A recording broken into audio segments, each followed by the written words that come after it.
Hey everyone, this is Evan from 20-Sided Knight, and today we're going to be talking about how to build custom vehicles in Starfinder. This is something that I've been wanting and waiting for a long time. Because while there are a decent amount of varied vehicles throughout the core rulebook and the armory, one major problem is that they don't read the notes for my homebrew campaign and add vehicles to the books before each game, which forces me to just wing it. All jokes aside, the Tech Revolution book did come out just after I finished having my players go through RuPaul's Drag Race, and would have been really helpful for making up the random vehicles they raced against, and in the classic pre-competition montage my players did before the race. Fixing a truck with the neighbors, not a better way to spend some time. When making a vehicle, there are 5 steps. Technically you can get away with just the first 3, but if you really want to give your vehicle the old razzle-dazzle, you're going to want to use the last 2. Step 1 is the stats array. This is the vehicle's main stats, like its level, speed, and HP. Step 2 is the vehicle type graph. These are how the stats are going to be affected by the kind of vehicle you're going to try to make. Step 3 is the vehicle size graph. Despite what they say, size really does matter. This will help you determine things like how many passengers it can carry, and attack modifiers. Step 4 is the vehicle origin graph. This is where your vehicle came from. Did you make it in a muffler shop? Did you buy it from Honest Gorblacks? Or is the vehicle a piece of cutting-edge technology? Step 5 is the special graph. These are the nifty bells and whistles that you can throw on your vehicle that not only help you stand out, but hopefully stay alive. As you can see on the graph, the vehicle's level is going to play a big part in what its stats are going to be. So if you're the GM, the vehicle's level should be around the average party member's level, regardless if this vehicle is going to be the party's battle wagon, or something the bad guys will be zipping around it. But if you're a player and you're trying to either build a vehicle from scratch, or you want to upgrade your current vehicle, you're also going to want to pay close attention to that price column. But for more information about what all the other stats on this page do, go watch our other video about vehicle stats.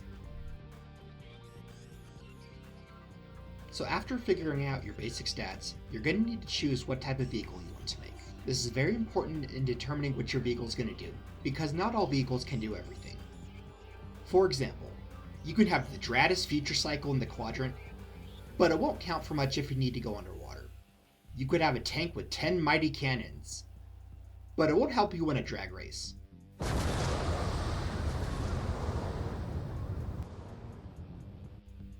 Well, maybe it might. Anywho, all analogies aside, besides the type of places your vehicle is going to go, it'll also determine your vehicle's abilities and restrictions. Like how a fast flyer air vehicle gets a bonus to its regular movement speed by 15 feet, but loses hit points. Or how a submersible gets a 20% increase to its hardness because of the crushing pressure it has to constantly be under, but gets a special ability where you can't take any graphs that would reduce its cover to anything less than full cover. Because in the biz, they call that a hull breach.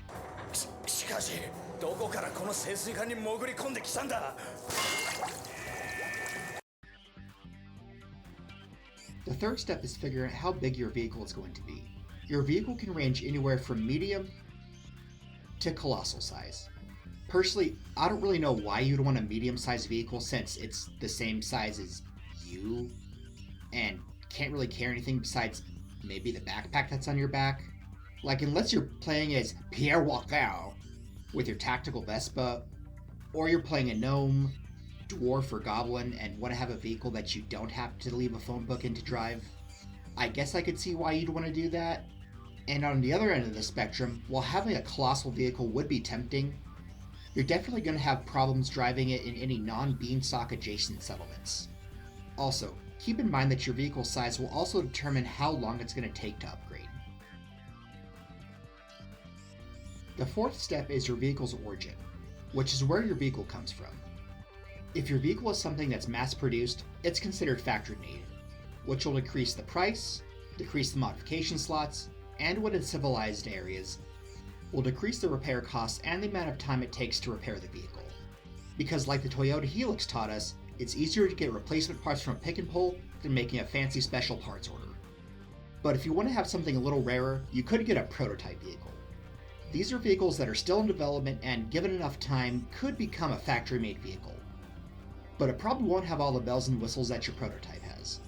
If you get a prototype vehicle, it's going to cost a little bit more to buy and repair, but you do get an additional upgrade slot.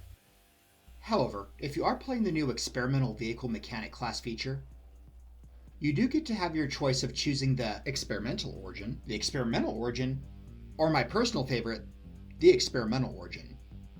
But if you do choose the experimental origin, you get to decrease the price by 50% and increase your modification slots by 1. The fifth, final, and optional step is to pick your special graphs. You can choose to add 2 of these graphs to your vehicle if you want. Like, technically you can skip the step, but then everyone will know that you're the kind of person that orders their steak well done and smothered in ketchup, and that your credit score starts with a 3. But if you're not lame as hell, you could decide to add something like the armored graph, which makes it a little more pricey, a little slower, but increases the EAC and KAC, hardness, cover, and also allows you to drive through certain areas of Absalom Station with peace of mind. Or you could get the transport graph, which increases your vehicle's overland speed, increases the amount of passengers you can have, but also makes it a little harder to handle. This graph might not be a bad idea if you're going to use this vehicle as the party's main mode of transportation / house. Or something like the racer graph. This graph increases the vehicle's regular and full speed, but reduces its durability and the amount of passengers that it can have. At some point, you're going to want to improve your vehicle because that Enter Cycle that was donated to you by that biker was pretty rad, but at higher levels is going to be a liability because of how it can get one-shotted by stronger foes. Regardless if this vehicle was something that was made using the steps we just talked about, or is a pre-built vehicle from one of the books, how long the process will take is determined by its size. A medium vehicle will take 1 day to upgrade, a large vehicle will take 2 days, a huge vehicle will take 3 days, a gargantuan vehicle will take 5 days, and a colossal vehicle will take 10 days to upgrade.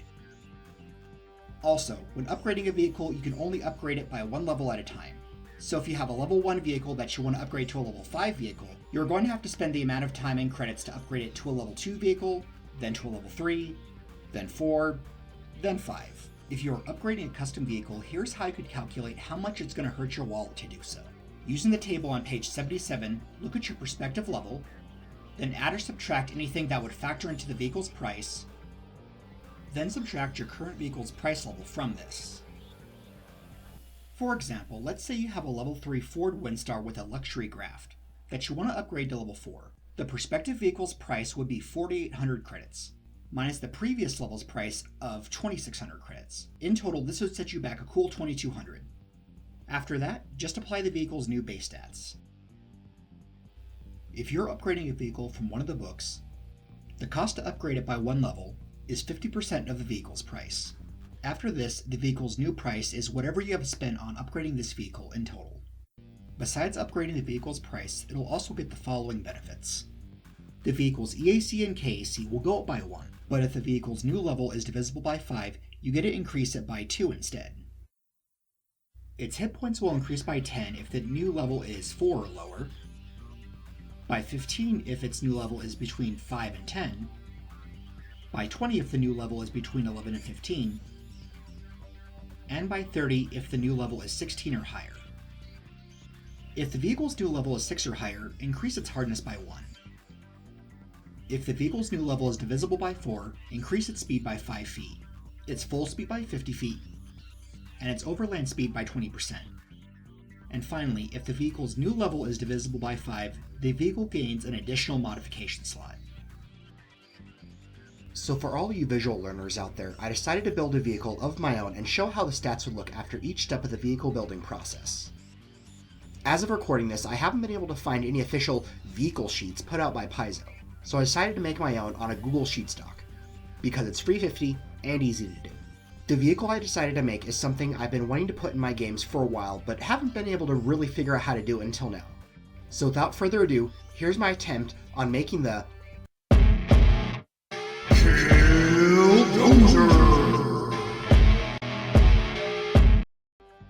As you can see, I started this off as a level 10 vehicle. I chose the tank type graft for obvious reasons. I then chose the huge size as it was the closest size category to the real Killdozer. I decided that since Marv made this thing in his muffler shop, that it qualified him to have the mechanic class with the experimental vehicle alternate class feature. As for special grafts, I chose to give it the all-terrain graft, because if you try hard enough, even buildings can count as terrain eventually. Well everyone, that's going to wrap up this video on vehicle building. In the comments down below, tell me what vehicle you plan on building now, or tell me how wrong and stupid I was with building the Killdozer. If there's any other topic you would like for me to cover, feel free to scream it at me in the comments, in my Discord, Twitter, or Facebook. Who knows? You just might wear me down. If you liked this video, give it a like, show it to your friends, and subscribe to see new videos whenever my brain and schedule allows.